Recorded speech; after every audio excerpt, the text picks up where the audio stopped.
Hello everyone, DonTheCrown here, and it's that time of the year again with the Torchlight Infinite League starters for the Outlaw season. Now in this video, I'm going to talk about builds that I think are really strong in the first couple of days, and they're going to help get you up to Profound where you can farm and kind of figure out what your end game build is going to be. Pretty frequently for myself, I get to Profound, I kind of farm up a little bit and either pivot into a different character or a different build. And I kind of feel like this is just like kind of the optimal way to play, especially because there's going to be a big shakeup in the game because all of the passive trees are going to be changing. So yeah, it's going to be very interesting to kind of see what new builds get shaken out of the meta and shaken into the meta. And let's just start off right away talking about Thea 3. Now, Thea 3 did get a nerf. It's about like a 26% nerf from the previous season, which does kind of suck. And Mind Control also got a 20% nerf. Now, they have said that they've adjusted monster damage numbers and stuff as well. So maybe this is not really as big of a deal as we think. However, this is definitely a nerf to the build. However, I would still say that Thea 3 is probably one of the fastest characters to get through the campaign. To give you an idea, last season I did the campaign in 89 minutes, and that's with taking 10 minutes off to go mess around with the league mechanic, pull for the battle patch spirit, and just like, I think I went to the bathroom during the campaign. Like, it was a pretty fast campaign, and so I think it's gonna be still very fine. Now there is some tech, so like for the base Thea going Haunting Abomination in the campaign, then switching to Mind Control in the Nether Realm, I think it's still going to be mostly fine. You're going to get all the way up to Traveler 7 pretty easily. You're going to be able to go into Tier 8. And then you're able to go up into Profound, and it'll probably be like maybe a little bit rough in Profound, but for the most part, it's going to be pretty smooth to get up there. Now, if you can split shot and switch over to it, it'll be pretty good. You do need to have rapid advance and probably diversion, and you have 100% physical to erosion and a chance to apply deterioration. But some of that's going to be a lot easier this season with the way that they've switched up the passive trees. So right now we pretty much get to pick one main passive at the very top, like Goddess of the Hunting, one that's of the same type, and then we get one random one. Well, they're making it so that there's another line of passives, and you're going to be able to pick another like random main panel here. So it can't be like another like main god, but for example, I could pick like Elementalist and Shadowmancer or Master, for example. And it's gonna be really strong for the build because kind of like a difficult time picking exactly what we want off of the tree this last season, because there was just a lot of very strong trees. And if I'd had the ability to go and pick Shadowmaster as like a fourth tree, that would have helped the build a ton. And so I think this is actually kind of like a stealth buff to not only this build, but a lot of different builds. So it's something we're going to keep in mind. Like if there's stuff that's like in the main part of the tree, that's pretty good. Like stuff like increasing our deterioration chance is very, very nice here. And some of these like main talents are probably going to get buffed and just be more available to us, which is going to be very good for the build. Now, I know a lot of people are like, well, still an end game, we're losing the wilt spike setup, like this evanescence thing isn't going to work anymore. Yeah, that's true. This loses about 80% additional damage. Blight did get buffed. So Blight is now like already is like 200% damage. It's getting even more. But if I take off my Blight here, I can still do like 12 trillion damage with my current setup. And so we'll probably just replace the wilt spike with like, something that'll apply in numbed, maybe something else. I'm not really sure exactly what we're going to do if I end up playing this build again, but the build is going to be totally fine and still be able to clear endgame and probably have a blast. And I think that this build is going to do the actual league mechanic very well. And this is where I'm going to talk about the league mechanic of how this particular league is going to work. So, for a lot of people, you might have seen the video of how the league mechanic works. And basically, I have a video of this real quick. There's going to be kind of a truck that you go up to in maps, and it's going to release these little treasure goblins, and they're going to run all over the place and kind of just be annoying. And when you kill them, and because they're invincible for a short period of time, with a little blue shell, they're going to summon allies. And so this is going to create a scenario where you kind of like want a particular type of build that's going to do this mechanic pretty well. And so typically with a treasure goblin style situation, you walk towards the treasure goblin and the treasure goblin runs away. And, you know, that's kind of like how that works. However, the way that this mechanic works is that the treasure goblins are going to be spawning out of this truck all of the time and running around and away from the truck.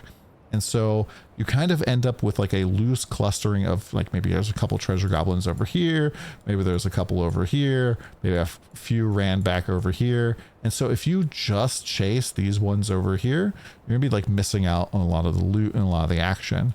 And we can kind of see as they're killing these treasure goblins, some of them are spawning like tougher looking monsters with like these little cannons and stuff. And then like they're getting coins and things, and there's just mayhem everywhere. And what this means is that builds that can like kind of fully cover the entirety of the screen and hit everything are going to be doing really well this season. And so I think that builds like Split Shot are going to end up being quite meta because, well, you know, I can hit the training dummy like from all the way out here, not my full DPS obviously, but we're still able to hit them and do quite a bit of damage. And so being able to go and like hit enemies that are practically off of the screen is going to be a very positive thing for the league mechanic. Just keep that in mind. Now, one last thing about Thea 3, she doesn't lose any sort of belt blending here. We had dirty tricks on here, which is supposedly still going to be available to us, which is very nice. A lot of the classes lost a class trait on this, which is bad for those builds. However, that's not something we're affected by. And then we're going to get the bonus of being able to get some of these awesome sequences that are new to the game. And so things like, we don't really see anything here that's like necessarily super duper good. However, some of these are probably going to be pretty powerful for our build that we'll be able to, you know, pop in, like even in Heart of the Corona, where we get more Spirit Magus and Aura Effect for each ones that we use. Those are both, you know, pretty okay for us. Probably not ideal, but you know, we can definitely hope that there's going to be some really awesome ones in here for us. Maybe there's some cool stuff with like some uniques or some legendaries that are going to be popping off. Like there's the sword that they added the last season that I don't think anybody used. It gives you some big bonuses if you are using deterioration. I believe it was called this one here, Harbinger's Reverse Plumes. So 100% chance to deal double damage after inflicting 10 stacks of deterioration. If they have this as a sequence, that would be pretty powerful. That would be really, really good. Very good way to get 100% double damage, because I don't even think we're doing double damage this season, because you want to hit 100%. And so there are some opportunities from some stuff that we could potentially get. You know, we just don't know what those are going to be. Now, next up, things that I want to talk about is the other builds that I think are going to snap through the campaign really quickly, and that are going to kind of get you into that end or mid game farming. Like going and getting to profound is really kind of like where you start making a lot of currency. FEs dropping quite a bit more frequently, and just getting there quicker is just better. And the very first class I want to talk about here is Selena. So Selena is kind of insane, especially for leveling, especially for early game. If we were going to look at the hero rankings, especially the hero rankings on China on like day 1, day 2 of last season, you would notice that it would be a wall of mermaid, like just all mermaid, all the highest levels, all like super progressed. It was insane. Like I did a 89-minute campaign and I was going really fast on Thea, and the first Selena on China to kill Traveler 7 did it when I was in like time mark 5, which is like hours ahead of me. So absolutely crazy, insane build. And the thing that really makes it nuts is that you basically just auto channel Howling Gale. It starts traveling around, just murdering stuff. It's a physical spell that you convert to cold. And then when you freeze things, it resets the cooldown of your frigid transmission, which is a movement skill. And so you're basically just like teleporting everywhere all of the time. It's kind of looks like you're doing this, but just, you know, as a spell skill, which is absolutely just wild, really, really crazy, good damage. And it does, I believe, fall off a little bit in Profound, but there's maybe some new tech with some different sequence stuff that could help out with this, which I think is going to be pretty cool. Now, the next class that I want to talk about is one that I think is a little bit crazy as well, and that is our boy Rehan 1. You know, the train build, the whirlwind burst build. This build absolutely just really insane, just a really solid league starter, and it is, you know, especially if you're doing strength stack, was arguably one of the strongest builds. Like Kithic this last season did a version where he was face tanking Supreme Showdown 20, just absolutely face tanking everything, just doing tons of damage, full AFK. So yeah, just give you an idea of how strong the build can be in endgame. And one of the best parts is it just scales up really kind of nicely up through there. You don't necessarily need to like pop off with like strength stacking right away for it to be good.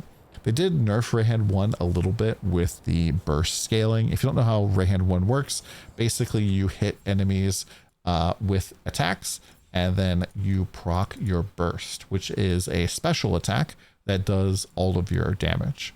So whenever you trigger burst, it does an explosion that does weapon damage, like pretty big weapon damage. And then your main skills don't do like any damage. So it's all about the burst. If you're not scaling burst, it's kind of bad.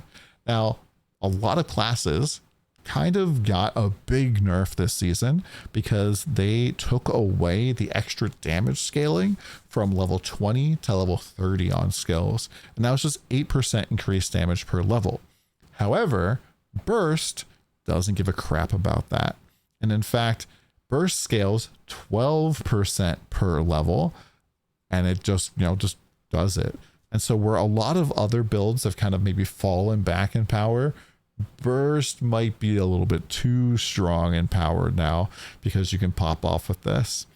You can even turn this particular build into a pretty good AoE clearing build by, like, instead of automating something like Thunder Spike or trying to hit stuff with Savage Charge to make it do all the damage, by instead doing like Rain of Arrows or something as your automation skill and just like pops off everywhere, hitting bursts, exploding enemies. And so that could potentially be a way to play Rehan in this particular season to really just go crazy with that.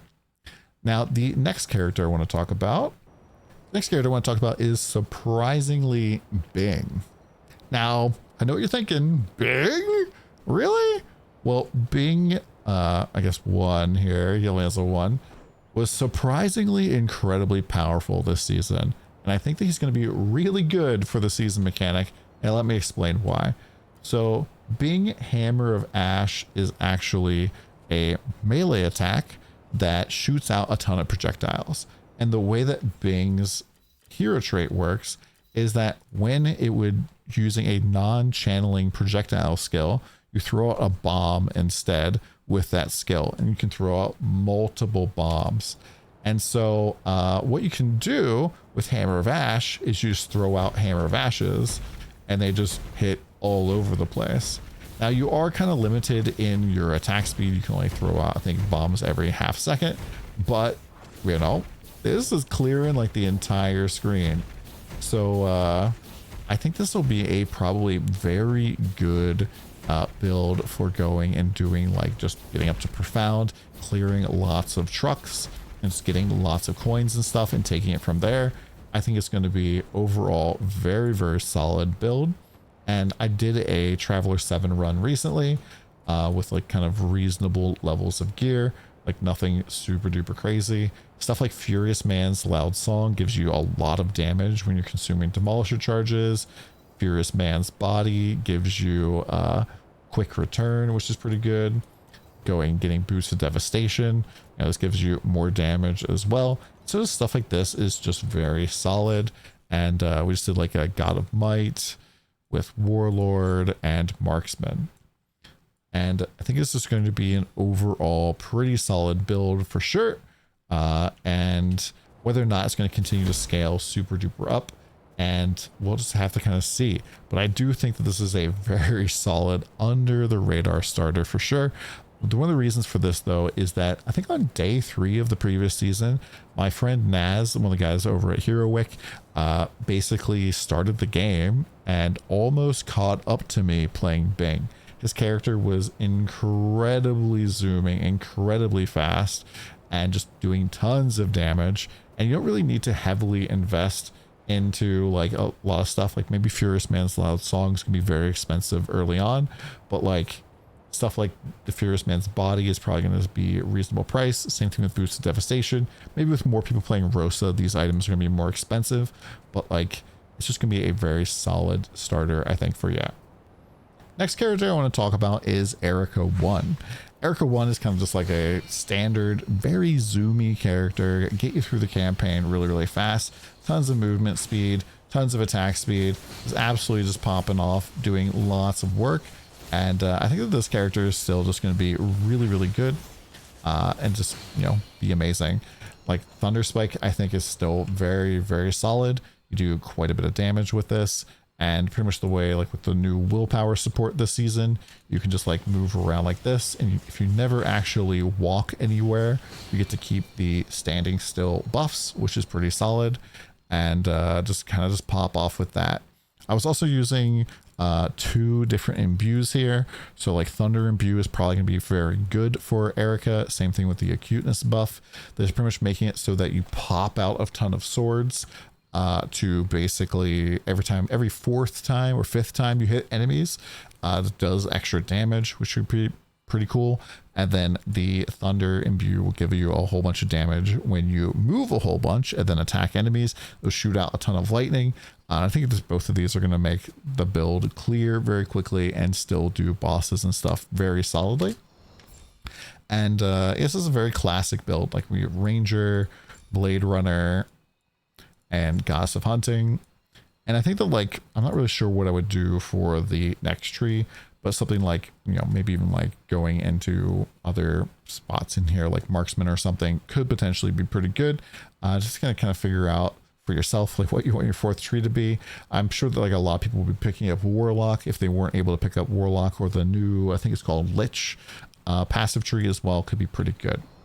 Next up, I want to talk about Youga.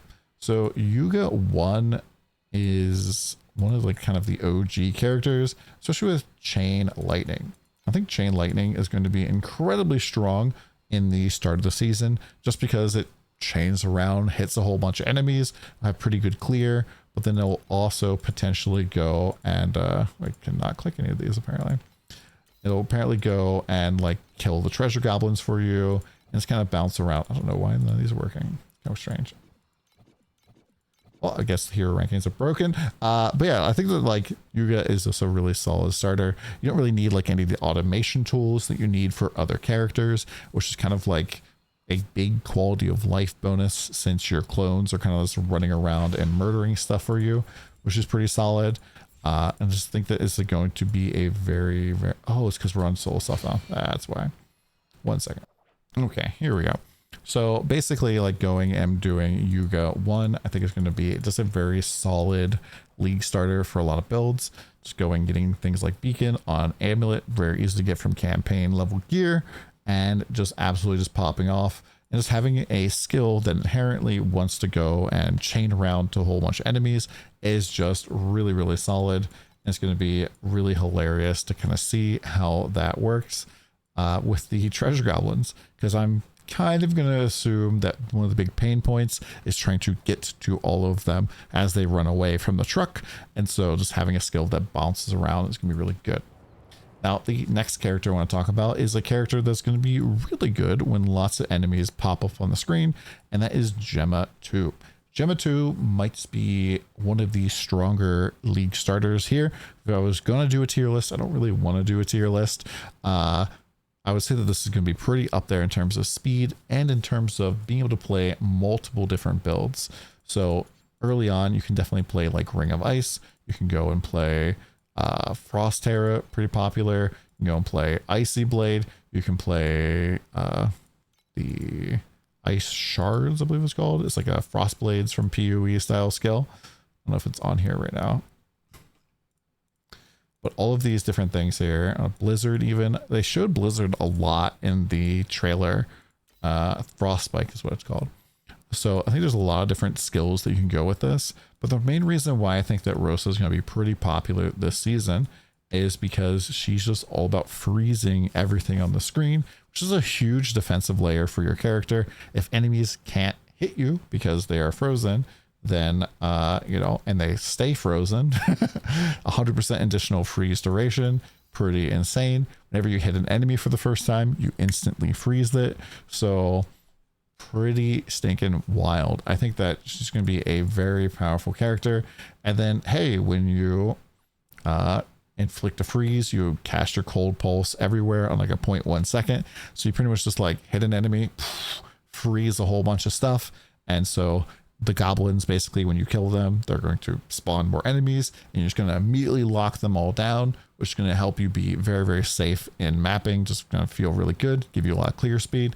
And I think it also has potential that you can get like overwhelmed with lots of enemies spawning, like especially if you're in a situation where the truck is in a corner and there's only like a couple of places for the goblins to go. They probably stack up on top of each other, and as you're killing one pack, another goblin's running in to spawn another pack on top of you, which could just be very dangerous. And so Gemma, to just being very, very powerful, just locking down the whole screen, is going to be pretty good there. Now the last two builds that I want to talk about are Iris 2 and our boy Youga 2. So Iris 2, I think, is still going to be very strong this season. I've seen a lot of people say that it's basically destroyed because you don't have the belt enchant anymore. But I still think you're going to have additional things that give you a lot of power, especially because we've seen some of the sequences that give you like a lot of aura effect, a lot of, spirit magus effect, which is going to be very good in general. And, I was talking to a couple of different guys who play this particular build, like Uber Elite and Alex each. And it's kind of funny because Uber is like convinced that the early game for Iris 2 is dead because Prayer has been nerfed, so it only works on like the mechanical minions. But then Alex was like, I never used that skill, and I like walked into tier 8 without having to upgrade anything. So I think it's going to be fine. I think it's going to be totally fine. And I think a lot of the Iris nerfs were kind of like overestimated by the community. Like 2 seasons ago, Iris 2 was doing more damage than like 2 other characters combined. And so I think that she's still just fine and probably going to be even more powerful because more people were saying, oh, she's nerfed to death. I think it'll be a totally fine character to play.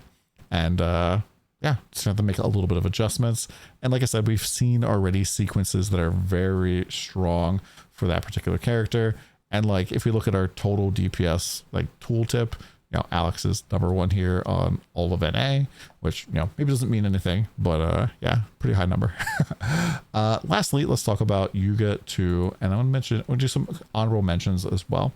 So Youga 2, pretty popular build. Big problem though is that mind control is big nerfed this season, like 20% nerfed. I think this is still probably pretty okay. However, like Youga 2, I think like it's kind of historically been this class where it feels like you play it just to roll off of it. Like they haven't really particularly been doing all that super duper great in endgame. And so I'm not necessarily sure that I would like recommend Youga 2 as much as I have in the past, simply just because like their main primary skill has just gotten nerfed over and over and over again. Like the highest we have here on NA is 3,700, which is, still pretty reasonable, but then everything else is like, pretty darn low. And they lost a lot of movement speed last season. They lost damage. So I don't really necessarily see this as like as a super great endgame character. Definitely can do endgame content, but you're probably more likely to end up rolling off of it. Next up, I do want to do two honorable mentions. Rosa 1, I think is very strong, very great. Problem is, I don't know how good Ground Shaker builds, which are typically the Rosa 1 starter, is going to be, especially for the league mechanic. Kind of seems like you're going to be chasing after enemies a lot and chasing after the goblins, which does seem kind of like a pain in the butt. Could be really good if your vacuum can pull in goblins and get them all stacked up and kill a ton of enemies. That could potentially be good. I think that this is like a potentially pretty good starter. I know a lot of people are going to ask about Carino too. And I think Carino too is an okay character. However, in terms of like a league starter, he's not really much of a league starter. In fact, like most of the guides, when I see people talk about Carino 2, is like start something else and then re-roll into it for like a free SS20. So yeah, take with that what you will. I still think it's a super great, super powerful character, but this is like more of a second character of the league as opposed to your first character. And that brings us to the new character, Rosa 2. I think that this character is a little bit weird and quite strange in a lot of ways, simply because of how we're looking at her particular traits. So a lot of the stuff here has this really scary keyword, using. And using is a scary keyword to see in really any game that's like this, but especially Torchlight Infinite, where you kind of want to automate a lot of your character, because using typically means you pressed the button to use this attack. And it's whenever using non-channeled attack skills. So my first thought was, oh, it's a using. We're just going to spin to win. Oh, we can't spin to win. So using might mean that we might not be able to use an activation medium here. And might have to manually attack all by ourselves, which for a lot of people, including myself, is a significant drawback to the character. That said, maybe activation mediums will work. We don't know for sure. I'm still going to start this, even if we end up having to re-roll off of it. But I think that this is definitely like a little bit of a red flag. Now, the second thing, I see a lot of people talking about mana stacking and getting tons of mana stack with this build. I don't necessarily think that you need to mana stack with this character to be successful. I'm sure a lot of endgame builds will. However, if we're looking at the final trait here, pretty much the way that Rosa works is you're either in Mystic Mercury mode, where you're building up your meter, or you have the Realm of Mercury around you, where you're like splashing damage onto every enemy, and your mana is going up, but your meter is going down. But once we get to 75 here, I'm pretty sure that you can just keep your Realm of Mercury up as long as you have fast attack speed, because you get to keep a little bit of the Mystic Mercury effect even while you're in the realm, which is a really good thing. It just makes it like very smooth to play. It's going to feel really good.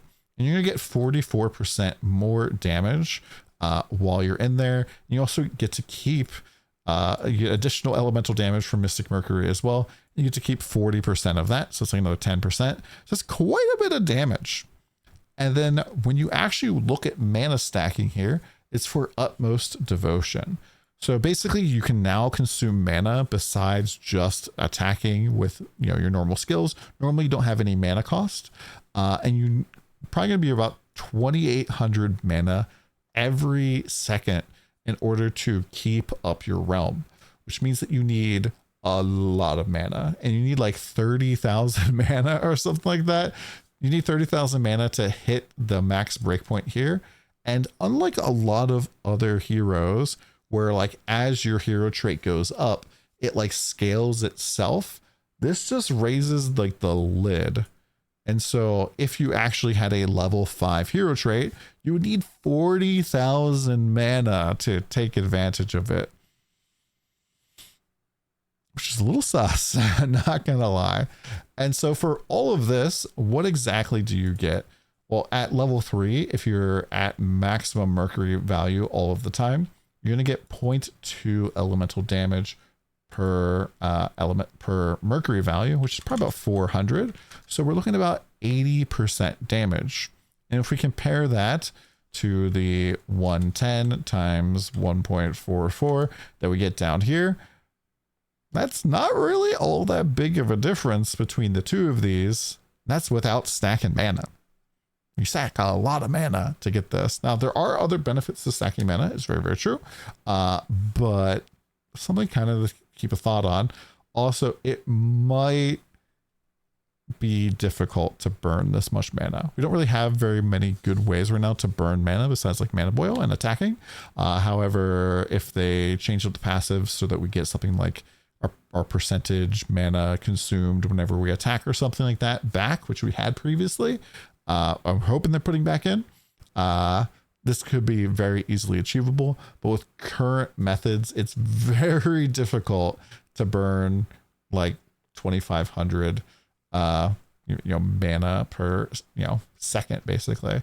And like if you're not actively attacking, you're popping out of the realm almost instantaneously, which is kind of bad. And then the other things in here that stack up mana, you basically get Realm of Mercury area, which is really whatever. We don't really get more damage per se from having a bigger area. We just cover more enemies, which does give us damage, which is kind of nice. Or we get like the ability to basically have a little bit of damage taken from mana first, and then we get up to 80% damage. So Cleanse Filth also is pretty good here.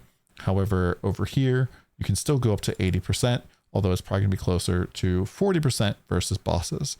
So I do think that like there is some opportunity to stack mana, and mana stacking will probably be pretty good. We're just going to need to find a way to burn the mana, which hopefully we can fix. Maybe some sequence or something. But you probably don't have to stack mana. So that's kind of my thoughts. We're going to have to figure out kind of what we're going to do. I'm probably going to start like the Ice Blade skill, simply because I have one mod who absolutely loves that skill. It's actually the first skill I think I ever made YouTube content for, way back in the day in Path of Exile. One of my like first rip videos was me playing Ice Blades and getting shotgunned in a corner by I forget what the name of the boss is. It's the boss that is from the Trial of Ascendancy. Yeah, here's Rip Soul Self-Found Hardcore Frostblades, way back in the day. So I kind of think I'm gonna play this, and it's like the very first YouTube content all the way back in the day, and I just kind of feel like it would be kind of fun to see what this is all about. Also, like if we have the ability to freeze the goblins. Oh, there we go. Freezing the goblins, freezing the other enemies could be pretty good. Anyways, let me know what you guys think in the comments down below. Let me know what you think we're going to be starting. I don't really want to do a tier list or anything like that, because I kind of feel like tier lists are just garbage. For the most part, like I haven't played every single class, and I can only really go on like based on like kind of the information that I have. And so like if I was really looking at like the 23 different characters, it's kind of hard to like stay up to date with all of them. And so yeah, it's kind of difficult. And that's my thoughts. Come by the stream. See you next time. Later.